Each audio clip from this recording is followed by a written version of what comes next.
에베소 5장 1절로 14절 말씀 공부하겠습니다. 그러므로 사랑을 받은 자녀같이 너희는 하나님을 본받는 자가 되고 그리스도께서 너희를 사랑하신 것 같이 너희도 사랑 가운데서 행하라. 그는 우리를 위하여 자신을 버리사 향기로운 제물과 희생제물로 하나님께 드리셨느니라. 의인과 온갖 더러운 것과 다른 너희 중에서 그 이름조차 부르지 말라.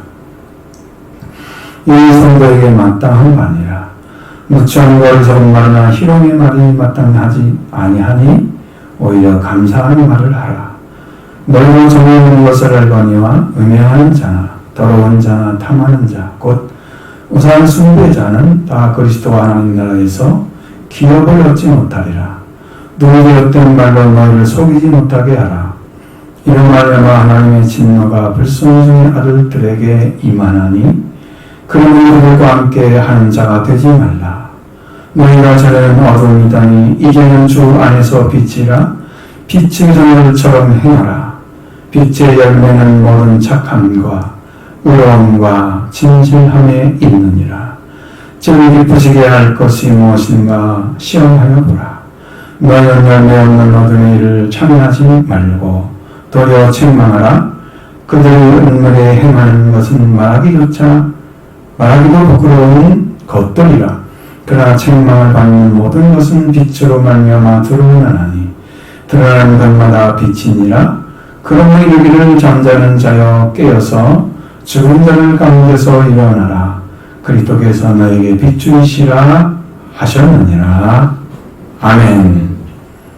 지난 2주 동안에 여러분에게 사장을 말씀드렸죠. 그 중에 이제 17절부터 32절에 있는 말씀 주제가 새 사람을 입으라, 새 삶을 살아라 말씀이잖아요.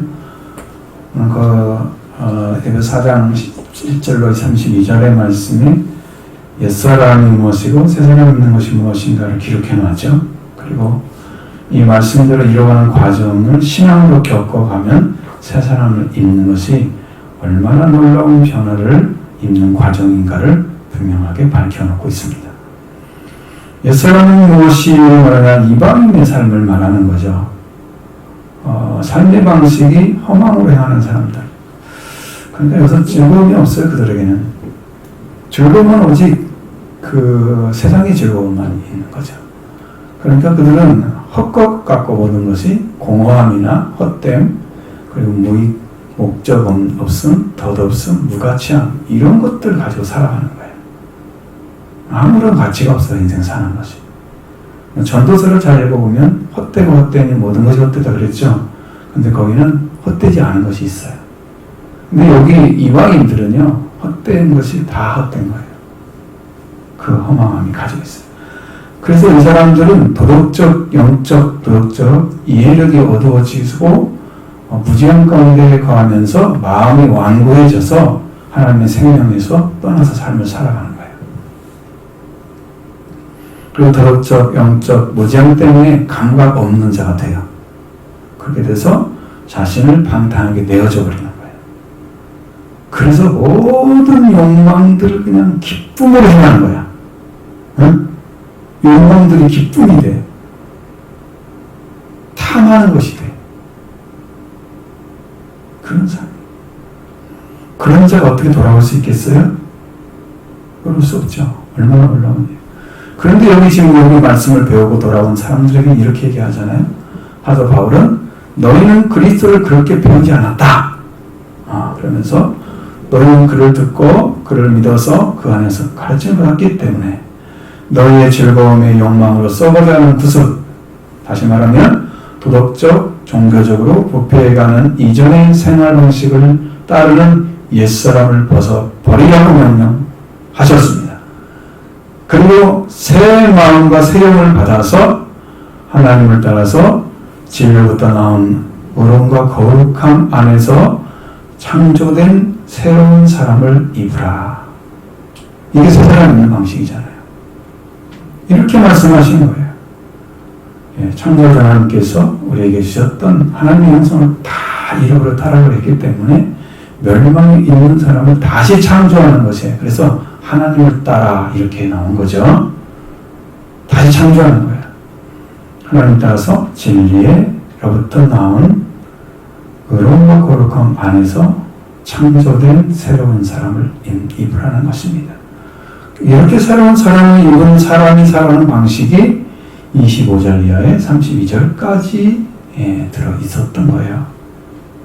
거짓을 버리라고 그랬어요. 이웃을 진리를 말하라. 이제는 바뀌어진 겁니다.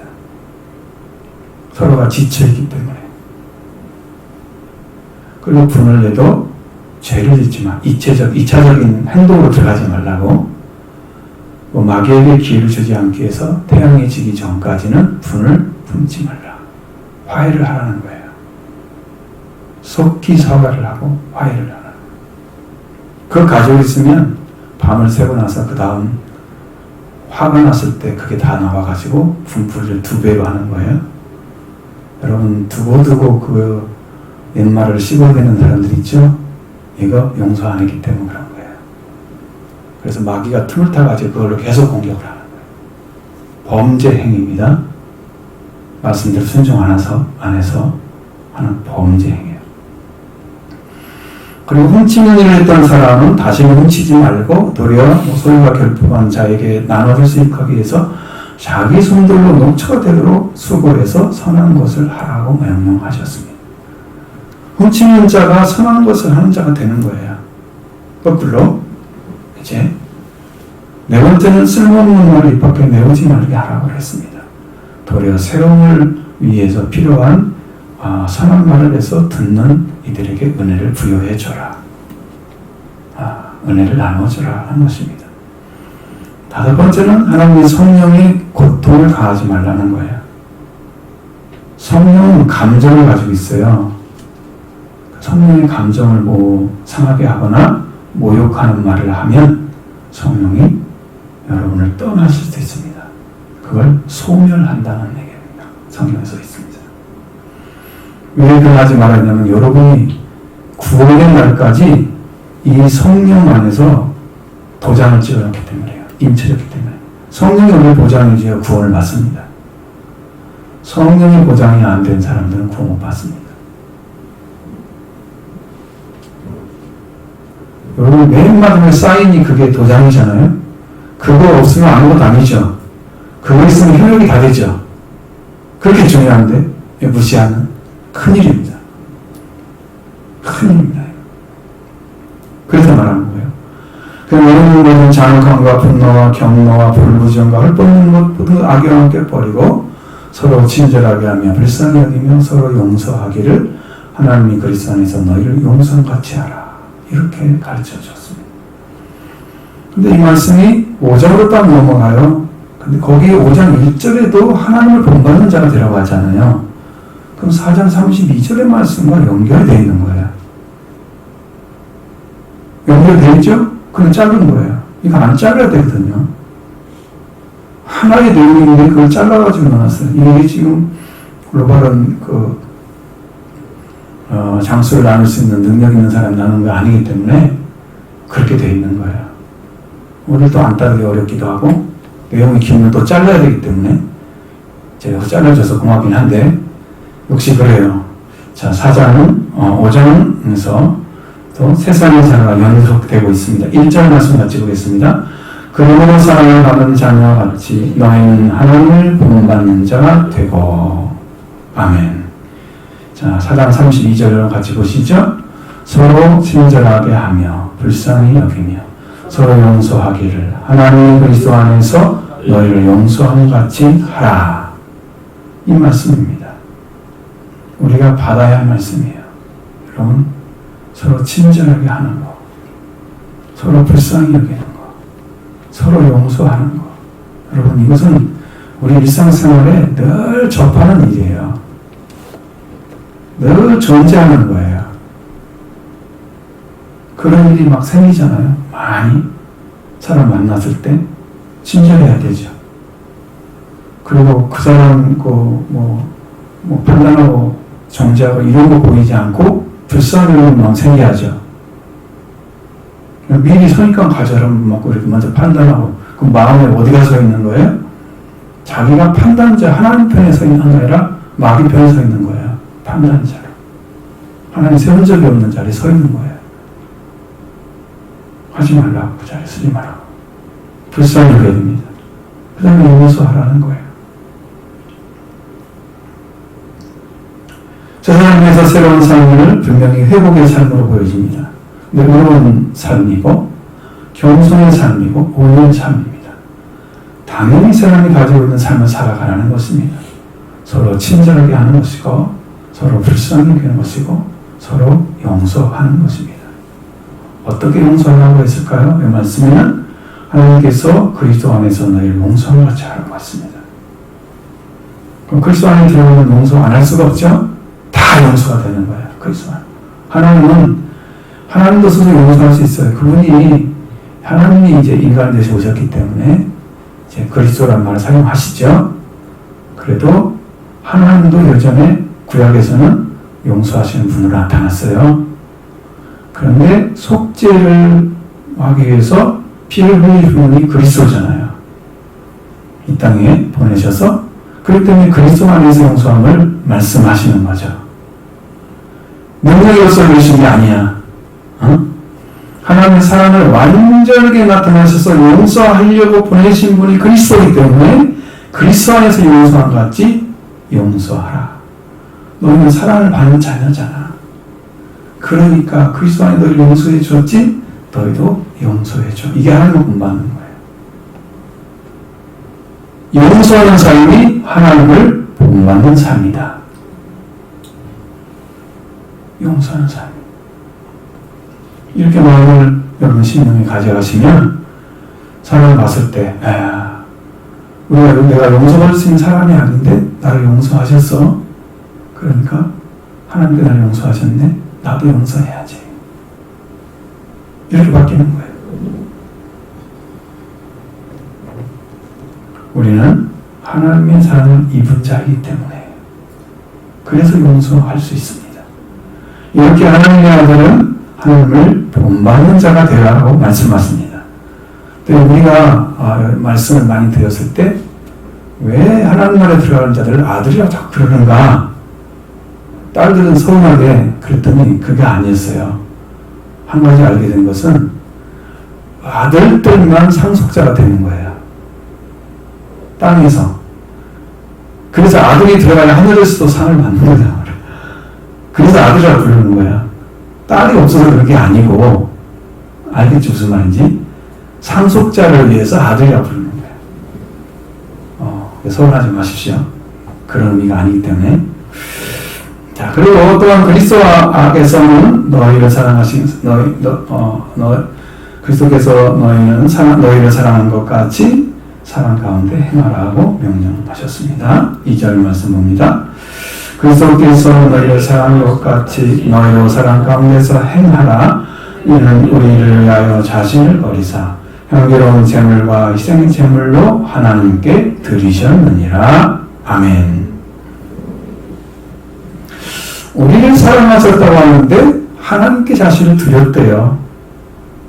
이게 하나님 주님이 사랑하는 방식이에요. 우리를 사랑하는 방식. 자, 1절에 하나님을 본받으라고 했죠? 2절에는 그리스도께서 너희를 사랑하신 것 같이 너희도 사랑 가운데 행하라고 명령합니다. 사랑을 받는 자의 큰 덕목입니다. 하나님이 우리를 사랑한 그리스도 안에서 용서하신 사랑을 나타내셨죠? 그리스도께서 우리를 사랑하시는 사랑을 나타내시기 위해서 우리에게 자신을 넘겨주셨다. 첫 번째 넘겨주셨다고 말씀하고 있습니다. 버리셨다는 말은요, 넘겨주다는 말이에요. 원어에는 그렇게 되어 있거든. 버리는 것은 아니에요. 어디다 버리기는. 우리한테 넘겨준 거죠. 넘겨준 것입니다. 그리스도는 우리에게 자신을 넘겨주셔서 사랑을 확인시켜주는데 향기로운 제물과 희생의 제물로 하나님께 드립니다. 자, 그리스도께서 우리를 사랑하신 사랑은 자신을 넘겨주셔서 달콤한 냄새의 제물, 향기로운 제물이래요. 달콤한 냄새의 제물 드리셨다. 여러분, 구약에서 동물을 태워서 제사를 드릴 때 여호와께서 그 제물의 냄새를 향기로운 냄새라고 말씀하셨습니다. 그 냄새처럼 제물로 들어 올리셨다는 게 그 냄새처럼 태우지는 않았는데 향기롭게 올라간 거예요. 주님이 제물로 드리셨어요. 그래서 자신을 죽여서 하나님께 드렸던 제물, 향기로운 제물이었어요.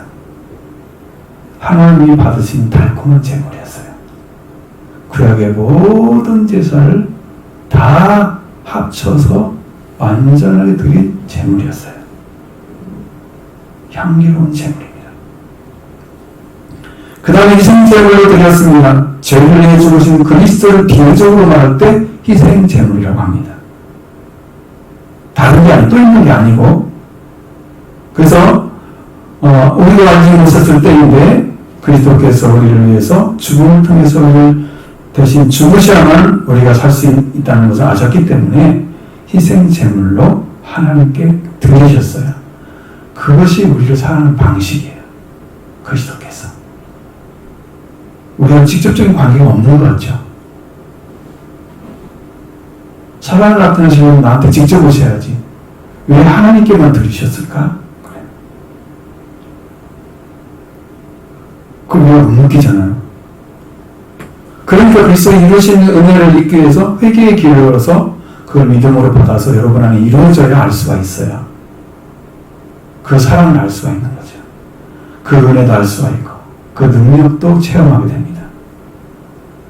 주님은 그렇게 우리를 사랑하셨어요. 우리 모두를 위해서. 그래서 우리를 사랑하시기를 자신을 남겨주고 생명의 제물과 희생제물로 하나님께 드리는 제물이 되어주심으로 그 사랑을 나타내 주셨습니다. 이 자리에 예수님을 대속물로 주신 사랑, 그 섬김으로 우리를 사랑하신 거예요. 내가 온 것은 섬김을 받으려함이 아니고 섬기려고 인자 대속물로 주려 함이니라. 나를. 그 섬김이 사랑으로 나타난 거죠. 그게 섬김이셨어요. 주님이.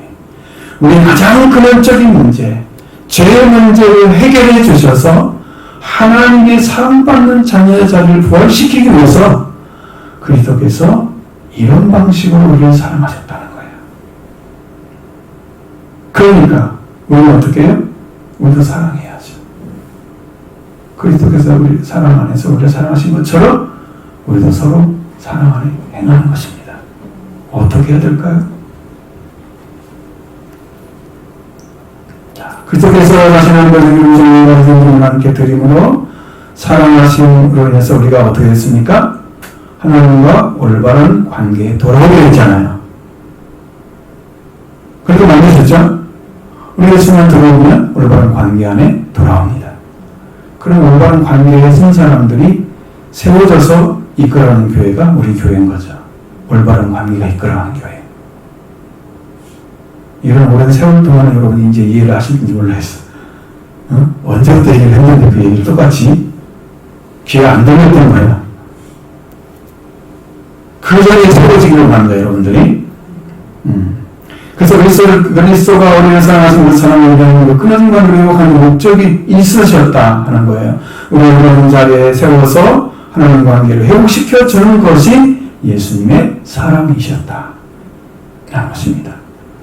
이렇듯이 우리도 그리스도를 사랑하신 것 같이 서로 사랑 가운데 행하라고 말씀하고 있습니다.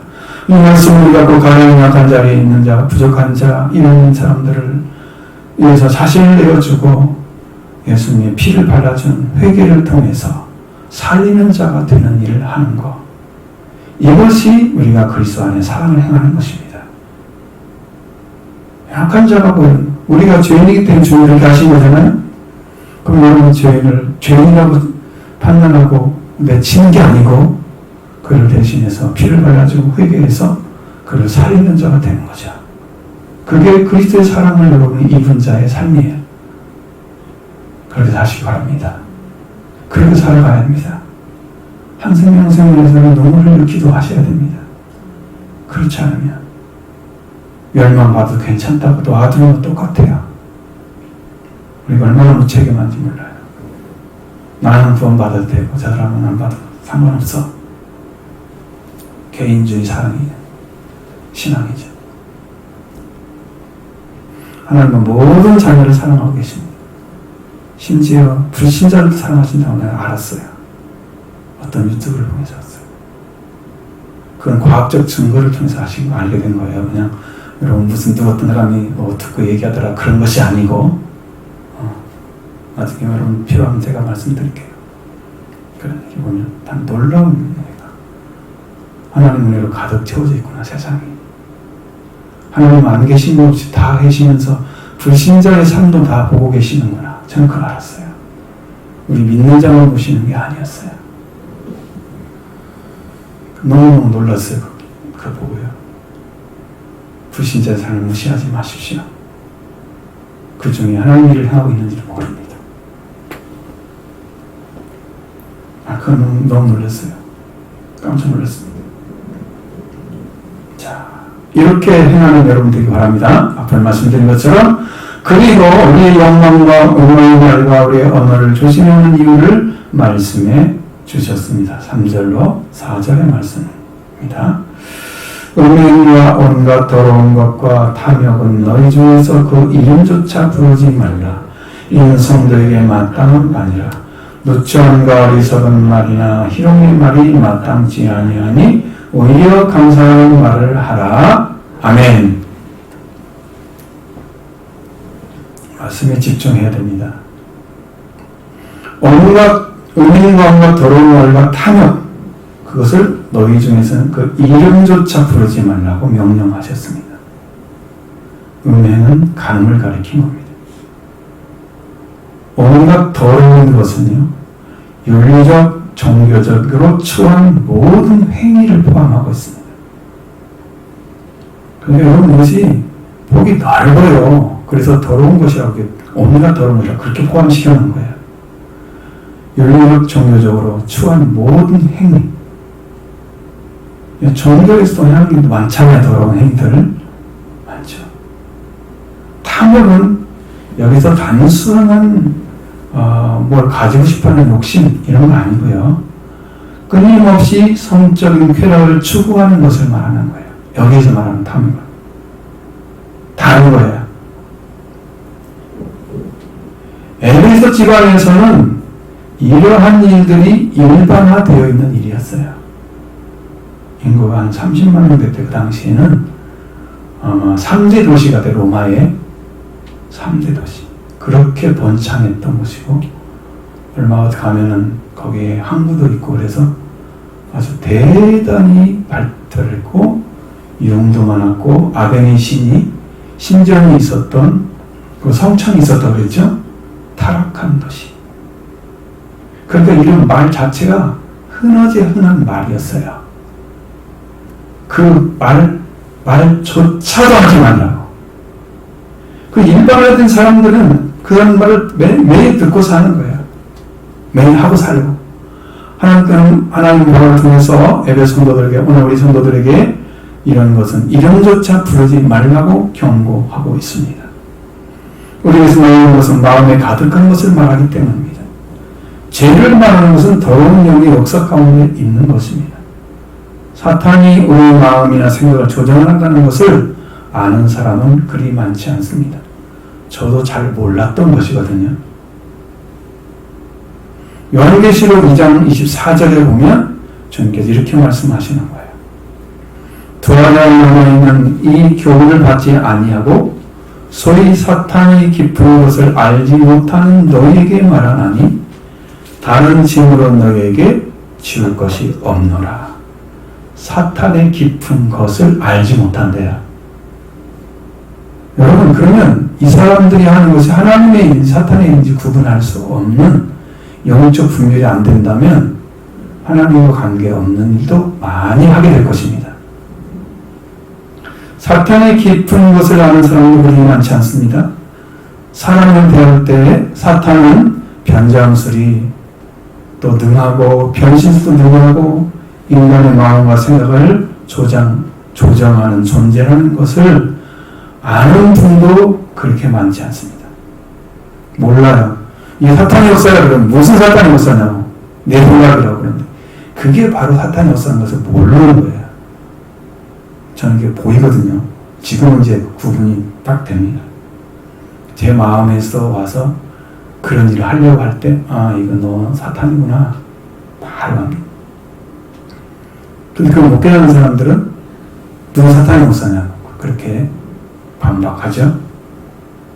사탄의 역사를 인정하지 않으려고 하니까 알 수가 없는 거죠, 더. 그래서 제가 볼 때는 많은 사람들은 사탄이 사로잡혀서 말하고 있는 사실을 그것도 깨닫지 못하고 있었을 것입니다. 저는 그걸 알게 되니까요, 너무 좋아요. 내가 하나님 일을 하고 사탄의 일을 안 하게 되니까요. 너무 좋아요. 완전히 이제 알아겠지. 온갖 죄를 짓거나 그런 생각을 하거나 이런 의도를 가지고 살아가도 조정받는 일은 대부분이 사탄의 역사예요. 저는 그걸 확실하게 구분할 수 있습니다. 그런 말들은 입 밖에도 내지 말아야 한다. 인간의 말이 죽으면 마음에서 입 밖에 낼 수 없는 그런 생각은 일어나지 않습니다. 또 들어와서 이렇게 사탄이 조장을 해도 내 마음에서는 부정을 합니다. 너 사탄이지? 그럼 바로 떠납니다. 걔는 정체를 알게 되면요, 끔찍 못해요. 바로 떠나. 그래서 이런 것조차 말하지 말라 라고 말씀하셨고, 이는 성도에게 마땅한 바이라고 격려해 주시는 거예요. 그렇게 하는 생활이 성도에게 어울리는 것이다 라고 말씀하셨죠. 그 다음에 어떤 말을 버려야 할까? 노초함이나 어리석은 말, 이 말은 추잡함과 어리석은 말입니다. 추잡함. 희롱의 말은 저질적인 농담을 가리키고 있습니다. 여러분, 많은 사람들이 그 농담하는데 끼어서 막 같이 하는 거 봤죠? 그래도 아무렇지도 않잖아요? 근데 이게 바로 그러한 것에 다 섞여져 있어요. 사탄의 역사도. 사람들은 우선 넘기는 걸로 만족하고 그냥 즐거운 한때 이야기로 치부해버리지만 이것조차도 하나님 보고 계신다. 저질적인 농담. 말이나 행동이 지저분하고 잡스러운 말이 추잡함이에요. 슬기롭지 못하고 둔한 말이 어리석은 말이에요. 저질적인 농담이 희롱의 말이에요. 이런 것은요, 우리 성도에게 어울리지 않습니다. 어울리지 않아요. 여러분, 어울리지 않는 거 보세요. 잠언서 1장 11장 22절에 보면 이런 말씀이 있습니다. 아름다운 여인이 상가지 아니하는 것은 마치 돼지코의 금고리 같으니라.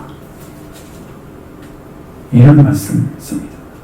성도인데 추잡함과 어리석은 말이나 저질적인 농담을 하고 있으면 마치 돼지코에 금고리를 끼우는 것 같다. 얼마나 우스꽝스러워요. 상상만 해도 우스꽝스럽잖아요. 금을 만드는 코골이가 예쁘죠. 가치가 있죠. 그런데 돼지코에 꽂는 것은 어울리지 않아요.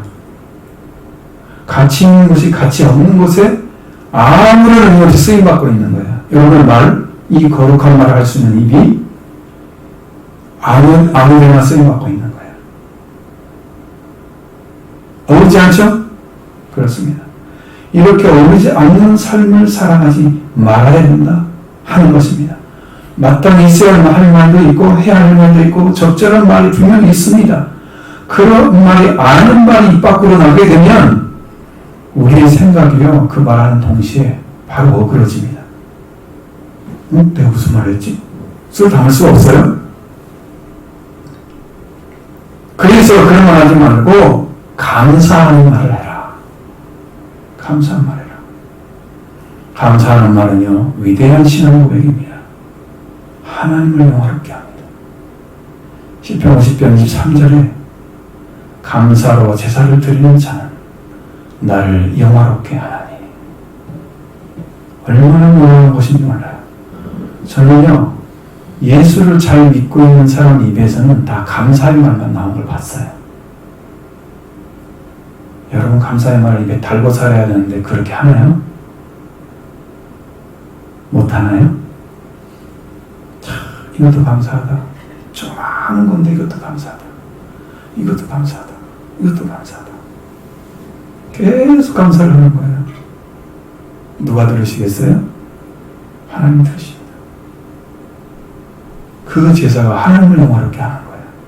당신이 하고 있는 일, 하나님이 하고 있는 일을 인정받기 때문에 하나님은 그렇게 기뻐하실 수가 없어요. 그 행위를 옳게 하는 자에게 내가 하나님의 구원을 보이리라. 그렇게 말씀하셨습니다. 하나님 감사로 제사를 드리는 자에서 영광을 받으십니다.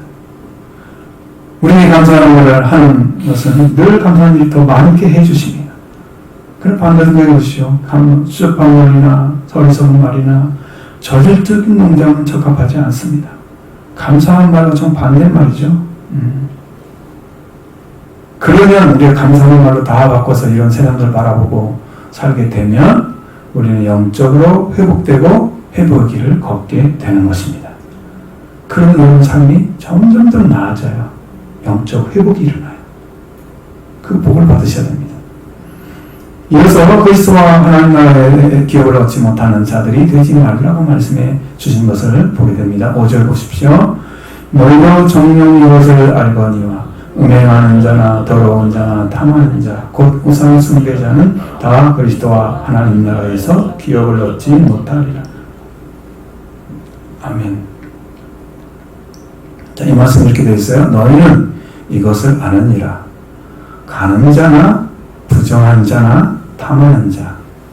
탐하는 자는 이것입니다. 다른 사람에게 속한 것을 더 많이 가지기를 원하는 자. 곧 우상 숭배자는 모두 그리스도와 하나님 왕국의 상속을 가지고 있지 아니하니라. 상속은이라는 말로 쓸 때는 이게 지금 주격을 말하는 거예요. 목적격이 아니에요. 주격이에요, 다. 근데 이게 뭐다? 현재형이에요. 앞서 말씀드린 죄를 짓는 자들이 지금 죄를 짓고 있는 거예요. 계속. 그 일을 하고 있는 거예요. 그런 사람은 지금 그걸 가지고 있지 않다라고 얘기하는 거예요. 미래에 못 들어간다는 얘기가 아니에요. 하나님의 영광의 나라에 못 들어간다는 얘기가 아니에요. 미래가 아니고 지금 가지고 있지 않다. 현재형입니다. 그리스도의 하나님의 왕국이라는 말을 썼을 때는 그리스도의 왕국과 하나님의 왕국을 얘기하는 거예요. 그럼 두 나라네요? 그거 아니고 그리스도의 왕국과 하나님의 왕국은 하나다라는 걸 얘기하기 위해서 한 분이라는 걸 얘기하는 거예요, 지금. 그래서 이걸 하나로 나타나고 있습니다. 가는 자는 단수이고 부정한 자도 단수이고 탐하는 자 다른 사람이 못한 것을 더 많이 가지기 원하는 자도 단수입니다. 그리고 그는 그리스도의 왕국과 하나님의 왕국의 상속을 가지고 있지 아니한 자입니다. 그러니까 여러분 그 삶을 지금 살고 있으면 안 된다 얘기하고 있는 거예요. 이 말씀은 우리 말로는 그 구분할 수가 없죠. 구분할 수가 없어서 이게 한계입니다. 그래서 뭐든지 헛된 말로는 속이지 못하게 하라고 명령하고 있습니다. 6절로 7절 말씀 봅니다. 누구든지 헛된 말로 너희를 속이지 못하게 하라. 이로 말미암아 하나님의 진노가 불성 종의 아들들에게 임하나니 그러므로 그들과 함께하는 자가 되지 말라. 아멘. 자, 여기에서 헛된 말이라고 쓰고 있어요. 헛된 말. 참 헛된 말 많이 하죠. 여기 헛된 말은 허황된 말입니다. 열매 없음이나 효과 없음을 의미하는 단어로 사용됐습니다. 여기는. 하나님의 말씀과 반대되는 개념이죠. 반대어가 아니고 반어가 아니고 반대되는 개념. 우리를 속이는 거예요. 하나님 말씀을 속이지 않죠? 완전한 진리죠. 그렇습니다. 정말 안 됩니다. 그래서 바울 사도를 통해서 누구든지 열매 없는 말로 너희를 속이지 못하게 하라 라고 명령을 하고 있는 거예요. 여러분이 어떤 일을 하는데 그게 하나님이 원하는 열매를 맺지 않는데 그걸로 여러분에게 사탕발림처럼 마치 잘 될 것처럼 좋은 것처럼 아무 문제 없는 것처럼 이렇게 막 이야기를 해서 여러분을 끌고 가게 하는데 여러분 거기에 속임이 되지 않아야 된다는 거죠. 뭐 친구들이 자꾸 그 얘기하면 처음에는 완전히 완강하게 관계했다가 나오면 차츰차츰 녹아진단 말이에요. 또 얘기하면 많이 들었기 때문에 익숙해져서 갈 수도 있어요. 같이. 그 말 따라갈 수도 있어요. 속임 당하는 거예요. 근데 열매 없는 일이에요. 그게. 화학된 말이에요. 그런 말로 우리를 속이지 못하게 하는 거예요. 우리가 그 입에 딱 대놓고 봤을 때 그걸 보면 그냥 그 말을 이건 아니야. 단호하게 쳐버려야 돼요. 지켜보고 속이지 못하게 해요. 화학된 말. 그렇게 해서 열매 없는 일을 계속하게 되는 그런 일상이 돼서 하나님의 아들 진노가 그 불순종의 아들들에게 임하는 거예요. 그들에게. 여러분 화가 내요. 하나님의 화가. 그럼 어떤 부분은요 마비를 시켜요. 하나님의 진노가 오면. 하나님의 진노가 완벽하게 오면 재앙으로 내려오죠. 재앙도 하나님의 사랑 가운데 들어있어요. 그 정도 재앙 가지고 여러분 멸망시켜버리면 그게 끝이거든요. 거기까지 안 간 것은 살려준 거예요. 지금.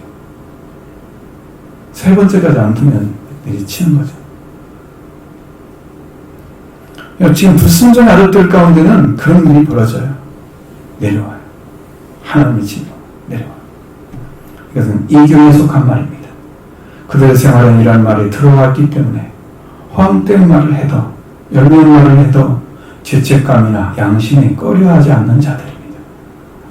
아무렇지도 않아. 그렇기 때문에 그들과 함께 하는 자가 되지 않도록 하라고 말씀하고 있는 거예요. 일단 섞였다 하면 못 빠져나오는 거예요. 친구랑 연목 때문에 계속 나를 거기다 끼워놓잖아요. 저는 어지간한 데는 다 빠졌습니다. 그러니까 제가 젊은 때를 기억해보면 성격은 참 좋아서 친구하고 싶은데 근데 하는 짓은 아니기 때문에 또 떨어지고 싶은 그런 친구들이 있단 말이에요. 지금 완전히 이제 결별해 살고 있지만 그런 친구들 아닙니다. 그래서 완전히 끊어졌어요. 제가 일부러 끊었죠. 네. 하나님 말씀 따르는 게 아니기 때문에. 여러분 친구라는 것 때문에 못 끊잖아요. 인간관계 때문에. 아니가 알면서 못 끊어요. 그러면 여러분이 눈물을 흘려서 기도를 하든지 큰 사람이 해서 그것도 안 하면서 그냥 그런 근성 가지고 있는 사람을 똑같이 따라가는 건 여러분 잘못이에요. 올바른 게 아니에요. 내가 무너져가는데 모르고 따라가는 것입니다. 뿐만 아니라 어둠이었던 자가 주 안에서 빛이 되게 하셨다고 말씀하고 있습니다. 8절과 9절의 말씀 보십니다. 너희가 전에는 어둠이더니 이제는 주 안에서 빛이라. 빛의 자녀들처럼 행하라. 빛의 이름은 모든 착함과 의로움과 진실함에 있느니라. 아멘. 자, 이 교회에 속하였던 에베소 성도들의 생활은 방탕입니다. 방탕. 주제가 방탕이죠. 이교도를 따르는 것입니다. 근데 그들이 살았던 삶을 바울이 요약을 해놨어요. 에베소 2장에서 2절로 3절에 그들이 속했던 그들이 속했던 어떤 영적인 관계가 어땠는지를 분명히 보여주는 말씀입니다. 자, 그때는 너희가 그 가운데서 행하여 이 세상 풍들을 따르고 공중의 권세 잡은 자를 따랐으니 곧 불순종의 아들들 가운데 역사하는 영이라. 저는 너희도 바로 다 그 가운데서 우리의 육체의 욕심을 따라 지내며 육체와 마음이 원하는 것을 하여 다른 아들과 다른 이들과 같이 본질상 진노의 자녀이었다니 라고 말씀하고 있습니다. 에베소교회 성도들은 이 세상의 풍조를 따랐다. 그리고 공중의 권세 잡은 자를 따랐다 말씀하십니다. 사탄의 조정을 받았다는 거예요. 그가 원하는 대로 따라가는 거예요. 영은요, 하나님의 영이 아니면 그 영이 구분이 안 됩니다. 그러니까 하나님의 성령 받지 않은 자들을 하나님의 영이 아닌가인 것을 구분하지 못합니다. 그 세상의 영이고요, 공중권세 잡은 자의 영이에요. 근데 어떻게 말씀 따라가겠어요, 그 사람이? 못 따라가죠? 회개하고 성령 받으라. 이해가 되시죠? 그거 아니면 따라갈 수가 없어요. 진짜인지 가짜인지도 구분도 못하는데 뭘 따라간다고? 그러니까 회개하고 성령 받으시기 바랍니다. 이것만이 승리자가 되는 길입니다. 에베소교회 성도들은 이생의 풍조를 따랐고 공중전세 잡은 자의 를 따랐습니다. 사탄이 원하는 대로 조정받고 살았습니다. 그것은 지금 불순종자들 가운데 역사하는 영이라. 불순종의 아들들이 지금 하나님에게 순종하지 않는 자들이죠. 그런 자들 가운데 지금도 일하고 있다는 거예요. 그 영들이. 제가 말한 게 가짜가 아니죠. 사실이죠. 성경이 말하는 거죠. 그들 가운데 들어가서 일을 하고 있어요. 하다니. 전 그걸 봤으니까요. 근데 바울도 여기에서 또 3절의 말씀에는 자신들도 그 가운데 있으면서 분질상 진노의 자녀이었다고 인정하는 게 보여요. 저는 우리도 다 그 가운데서 우리의 육체와 욕심을 따라 지내며 육체와 마음이 원하는 것을 하여 이 다른 이들과 같이 본질상 진노의 자녀이었다니 라고 말씀하셨습니다. 바울도 똑같다는 거예요. 자기를 또 이 공중권세 잡은 자는 안 따랐지만 세상 풍조는 따라가지 않았지만 그러나 본질상 진노의 자녀의 자리는 섰었습니다. 바울도 예수 그리스도의 피로 속죄를 받아야죠. 우리도 받아야죠. 똑같지 않아요? 똑같습니다. 육체의 욕망을 따라가셨어요. 성령이 원하시는 것이 아니고 육체와 마음이 원하는 것을 하는 거예요. 성령을 따를 수 있는 사람은 못 되죠. 성령 받지 않았으니까. 이러한 자들에게 하나님의 진노가 임하여 오는 거예요. 자, 이렇게 살았던 사람이었는데 너희가 전에는 어둠이더니 이제는 주 안에서 빛이라고 말씀하셨습니다. 이미 주 안에서 빛으로 변화시켜 주신 거예요. 저희도 그 말씀을 주셨습니다. 저희 새벽에 일어나서 이제 볼일 볼 때 이렇게 오는데 입에서 5장 8절에 탁 떨어졌어요. 깜짝 놀라가지고 나는 찾아봤더니 이 말씀이었어요. 여러분 어둠이 되기가 얼마나 쉬운지 몰라요.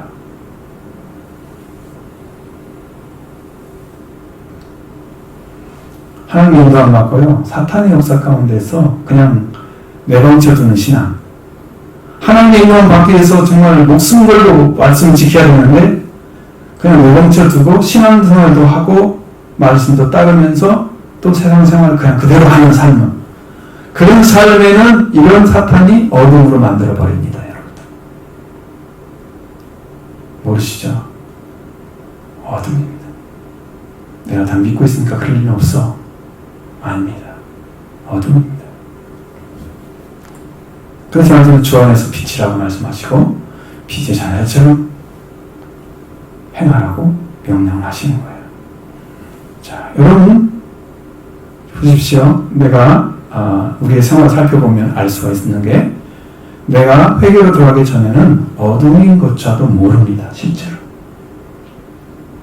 왜냐하면 내가 믿는 믿음이 다 옳다고 생각하기 때문입니다.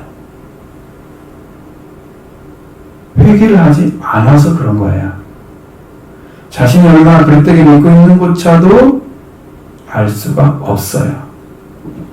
그러나 회개를 하면서 자신의 모습을 보게 되면 내가 어둠인 것을 금방 깨닫게 됩니다. 무엇에 의해서 내가 어둠에 속해 있는 것도 알게 됩니다.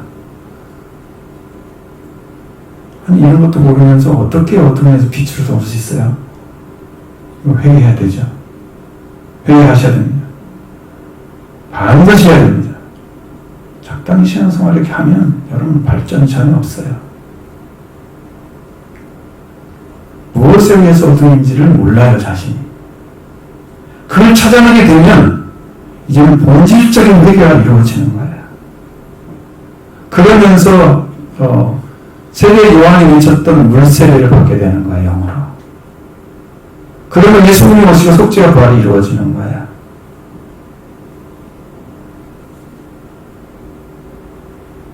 이 삶을 사셔야 여러분이 영이 살게 됩니다. 여러분 마음에 부대끼지만 이 말씀을 들으셔야 됩니다. 이게 여기 보약이 될 거예요. 나중에. 네, 성경의 진리는 해산의 수고가 있어야 돼요. 그래야 태어나요. 그냥 나는 사람은 없습니다. 앞에서 말씀드린 같이 에베소서 24절에서 새로운 사람을 입으라고 말씀하셨죠? 그 새로운 사람이 여러분 이번 땅에 확실히 이름이 주어지면 여러분 알게 되면 여러분이 이제 새로운 삶을 살아가게 되는 거예요. 자, 그래서 빛의 자녀이면 빛의 자녀처럼 걸어가라. 그러니까 주 안에서 빛인 거예요. 나 스스로는 빛이 될 수가 없어요. 예수님은 너희는 세상의 빛이니 라고 말씀하셨어요. 누가 명령한 거예요? 주님이 명령한 거잖아요. 그러니까 주님의 말씀에 따라서 빛이 되는 거예요. 내가 스스로 빛이 되는 사람은 없어요. 우리는 다 빛을 잃은 사람들이에요. 자, 빛의 자녀처럼 걸어가라고 명령하셨죠? 그러면 그 열매가 뭔가? 모든 착함과 의로움과 진실함이 있다고 말씀하셨습니다. 빛의 모든 착함과 의로움과 정직함이 안에 있느니라. 정직함 안에 있느니라. 아니면 정직함에 있느니라. 이 두 가지 다 쓸 수 있습니다. 문법을 보면 헬라어에서는 의로움과 진리랑 문장이 합쳐지면요, 진리라는 아래서야 단어가 갑자기 올바름이나 정직으로 바뀌어요. 의미가 바뀌어요.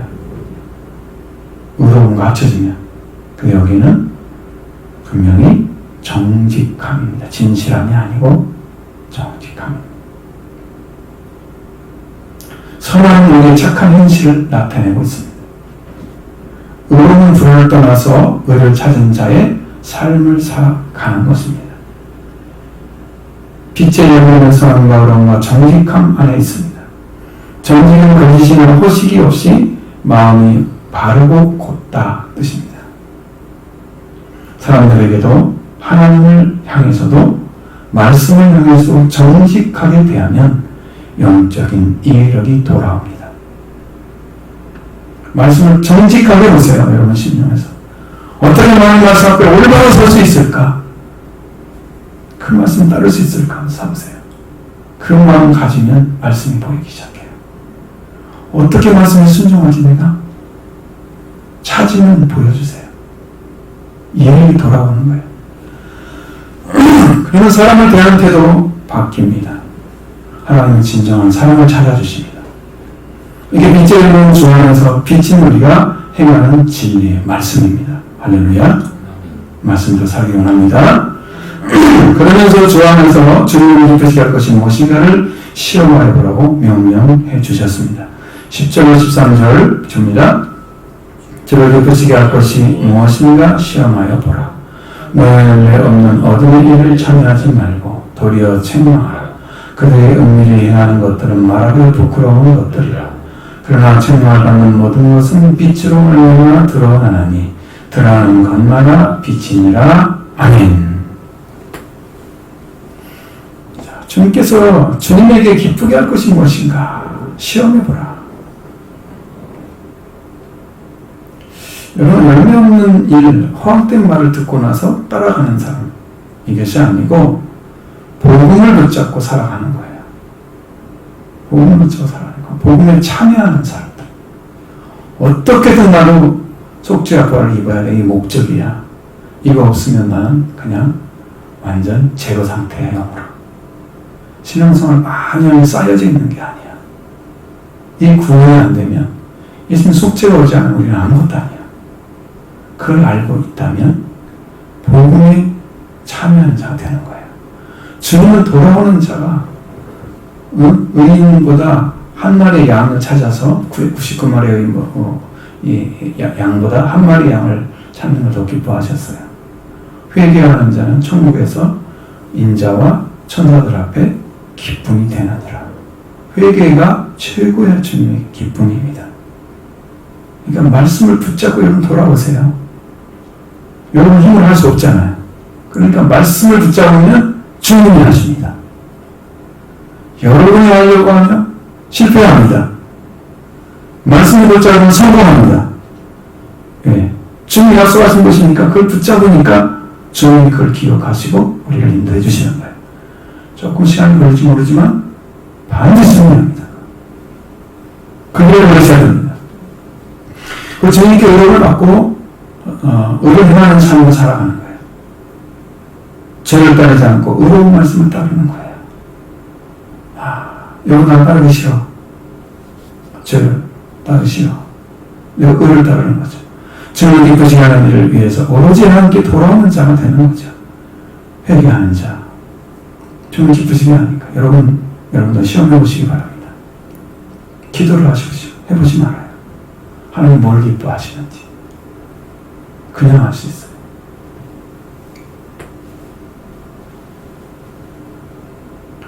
그리고 11절의 말씀처럼 너희는 열매 없는 어둠의 일에 참여하지 말고 도리어 책망하라. 이 말씀같이 열매 없는 어둠의 일, 즉 헛된 일을 말을 하여 헛된 수고가 되게 하는 일을 할 때에는 그 일에 참여하지 말고 책망하라고 말씀하시는 거예요. 사람들의 그 달콤한 그 말에 다 넘어가게 됩니다. 열매 없는 어둠의 일이 뭔지 아세요? 악행이에요.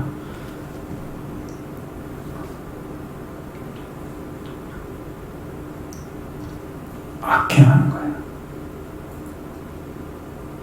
그것은 구원을 가져오지 않기 때문에 그 일에 참여하지 말고 도리어 책망하라고 했습니다. 왜 그러냐면 그것은 시간 낭비예요. 여러분 수없이 많은 사람들이 시간 낭비하고 끝에 돌아온 사람도 있습니다. 이 말씀이 왜 안 들리는 거지? 여러분 보여드린 거 있죠? 원병헌 박사의 오차원 교육에 거기에 나오는 연 중에 내가 아주 감명 깊게 생각해 본 것은 색안경을 벗어라. 우리가 바라볼 때 요셉을 바라볼 때 이렇게 말하잖아요. 요셉은 형들이 팔아가지고 애굽에 가서 종이 되고 감옥에 갇히고 그런데 모든 걸 참고 승리해서 애굽의 총리가 됐다고. 누구를 높이는 거예요? 요셉을 높이는 거예요. 근데 이분이 새안경을 벗고 보니까 뭐가 보이냐면 요셉이 한 게 아니고 여호와께서 그를 형통하게 하셨더라. 그 말이 보이더래요. 그걸 안 보고 요셉만 본 거예요. 이게 새안경이에요. 여러분 신앙도 이렇게 겉보기 괜찮아. 열심히 하면 되겠어. 지금 새안경 끼고 있는 거예요. 왜? 열매 없는 일을 하고 있는데 시간 낭비하고 있는데 그걸 못 보는 거예요. 그러면 그분이 하는 말은 무슨 말을 하냐면 한 가지 중요한 말을 하던데 어떤 사람은 설교를 들을 때 예화를 듣고 집에 가서 웃는 사람이 있답니다. 근데 어떤 사람은 진리의 말씀을 선포할 때 그 말씀이 들리는 사람이 있답니다. 그 사람이 새안경을 벗은 거예요. 그러면서 여러분은 말씀이 들립니까? 예화가 들립니까? 수용성이 약한 아들은 뭘 합니까? 선생님이 실컷 얘기해서 좋은 이 강의를 해주잖아요. 그러면 시험에 나올 만한 이야기를 듣는 사람이 있고 그분이 재미있는 얘기, 지나가는 얘기 한 것만 기억하는 사람이 있대요. 이때가 부정적으로 되면은 그렇게 바뀐답니다. 여러분의 신앙이 하나님을 향해서 내가 얻을 것만 얻고 아무튼 나머지는 그냥 몰라도 돼 라고 닫아있는 사람들은 말씀이 안 들리는 거예요. 자기가 원하는 것만 듣고 나머지는 안 들어요. 그래서 그렇게 되는 거예요. 자, 시간만 가지 마십시오. 열매 없는 일에 시간 쓰지 마세요. 어떻게 말씀을 보기도 하고 찬송하는 길을 찾아야 됩니다. 회개하는 길을 찾아야 됩니다. 시간만 가지 마십시오. 다음에 시간에서 나오죠. 다음 성경에는. 그래서 참여하지 말라고 책망하라. 우리는 열매 있는 생활로 빨리 돌아가야 됩니다. 그 길을 걸어가고 있어야 됩니다. 지금. 그 바라보면 동경하는 것이 아니에요. 여러분이 걸어갈 길입니다. 자, 12절에 보면 그들이 은밀히 행하는 것들은 말하기도 부끄러운 것들이라고 분명히 말하고 있죠. 몰래 그들에 의해 몰래 행해지는 것들은 말하기 또한 부끄러운 행위니라. 언어에 가까운 말씀이 이렇게 되어 있어요. 자, 11절에 열매 맺지 않는 어둠의 일이라고 써있죠. 어둠의 일입니다. 8절을 너희가 전하는 어둠이더니라고 어둠이라고 합니다. 어둠이라며 어두운 상태입니다. 빛이 아니라 어둠의 일입니다. 빛의 일이 아니고 어둠의 일입니다. 분명히 이는 죄를 행하는 자들의 마음을 가리키고 있습니다. 앞에서 말씀드린 예루살렘 18절에 그들의 총명이 어두워지고 그들 가운데 머지않은 그들의 마음이 어두워짐으로 말미암아 하나님의 생명이 떠나 있다고 말씀하셨죠? 그 어두움은 도덕적, 영적, 이해력이 어두워지는 게 어둠이 들어가는 방식이에요. 이것도 저것도 그냥 별로 관심 없어. 그냥 내가 먹고 사는 거, 즐겁게 사는 거, 이거에 관심이 있어. 자꾸 어두워지는 거예요. 생각이. 도덕적으로, 영적으로 어두워지는 거예요. 이 땅에 있는 삶은 전체가 아닌데 어두워지는 거예요. 여기 이 땅의 삶은 총각에 불과한 건데. 그래서 감각 없는 자가 자신을 방탕히 넘겨있는 삶으로 결국 멸망으로 들어가는 거예요. 이 영적인 도덕적 이해력이 어두워지는 것이 어둠의 일에 속해서 죄를 짓는 삶으로 나가는 거예요. 그래서 에베소 5장 3절 5절 말씀에서 어둠의 일에 대해서 좀 얘기하는데 간음과 모든 부정과 탐욕과 추잡함과 어리석은 말과 저질적인 농담 이런 것들을 말해놨어요. 이런 일을 하는 자들은 말하기로 또한 부끄러운 행동들을 하고 있는 거예요. 이런 것들을 행하려고 우리에게 요청한다면 여러분 그것을 단호하게 책망하라고 말씀하고 있습니다. 모른 척으로 따라가면 안 됩니다. 그러나 이러한 것들을 책망을 하면 빛으로 말미암아 빛으로 드러나는 이 책망이 빛으로 나타나게 하는 거예요. 이 빛을 가지고 이해하니까 그러는 거예요. 여러분 그런 죄를 범하고 있는 자에게 올바른 진리를 딱 던지면 반응이 나올 거예요. 처음에는 아주 강력하게 반발하죠. 너나 이게 새끼 뭐 이런 아주 쌍수를 목도 하겠죠. 그런데 나중에 이걸 한 번, 두 번 만나면 이렇게 하면 얘가 그렇게 말을 못해요. 사람을 계속 만나면 다르게 됩니다. 그런데 성령이 충만한 자가 가서 말을 하면 누그러져 있어요. 거기다가 말을 하면 얘가 들을 것 같기도 한 그런 표정이 나와요. 그러니까 여러분 그런 책망을 해야 돼요. 처음에는 안 될 것 같죠. 그냥 놔둬야 돼. 얘는 말도 안 듣는 애야. 이렇게 하고 놔두면 걔들은 그 일을 계속하게 될 거예요. 근데 여러분 가서 시비하라는 말은 아니에요. 신앙생활 하다가 그런 일을 한다면 하셔야 됩니다. 책망해야 됩니다. 그래서 어둠이 오래가고 빛만 나타나게 됩니다.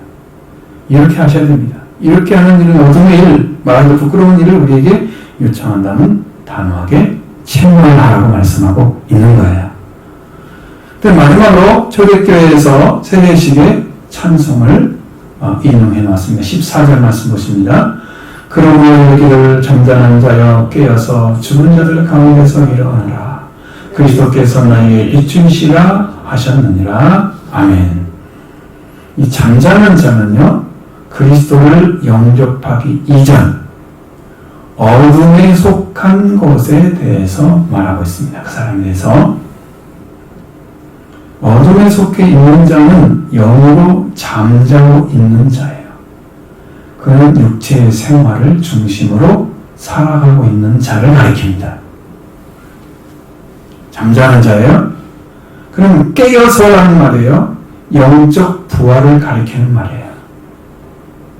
그리스도를 영접함으로 새롭게 태어난 상태를 깨어서라고 합니다. 깨어서. 그리고 죽은 자들 가운데서 일어나라고 했습니다. 여기서 일어나라는 말은, 일어나라고 말하는 대상은 죽은 자, 잠자는 자를 가리키는데, 일어나라는 말은 깨어서와 병의 말입니다. 영이 일어나야 합니다. 영이.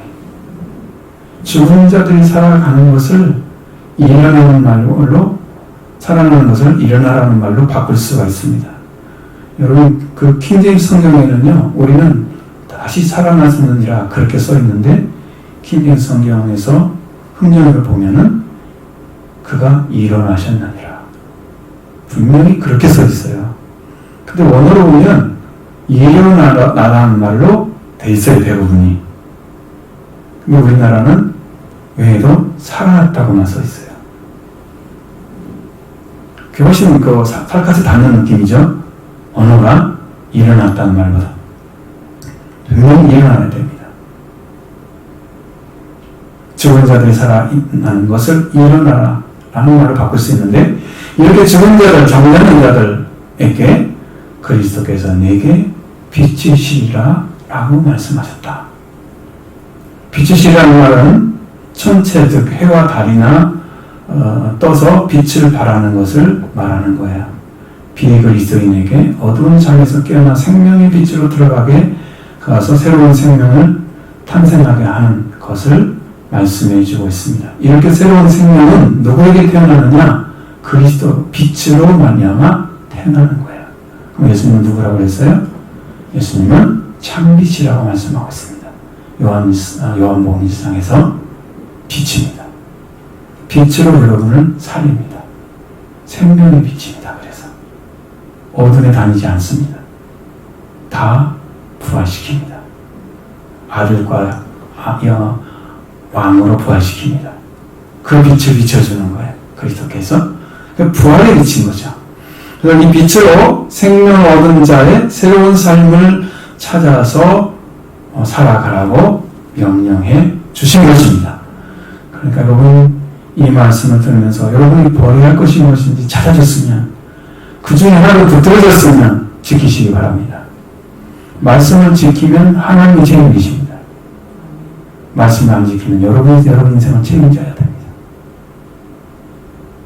하나님 약속하지 않은 거잖아요. 약속을 지켜야지 붙들어주시지. 그걸 붙잡고 하나님 나도 이렇게 되겠더라고, 나도 이런 삶을 살게 해달라고, 그럼 여러분의 삶을 지켜주시겠죠? 여러분 영을 깨워주시고 일으켜 세워주시고 하나님의 영광 안에 들어가게 하시겠죠? 그건 하나님의 역사니까. 구원을 하나님께 손에, 하나님 손에 달려있는 것입니다. 인간이 하는 게 아니에요. 사람이 아무리 노력해도 그 영에 들어가서 죄를 사하고 살리는 분은 주님이세요. 그러니까 주님께 부탁하는 거잖아요. 당신이 약속한 말씀을 지키는데 안 들어주면 그건 거짓말한 거잖아요. 있을 수가 없는 일이죠. 그렇게 하시기 바랍니다. 그럼 여러분 승리길을 걸어가게 될 줄로 믿습니다.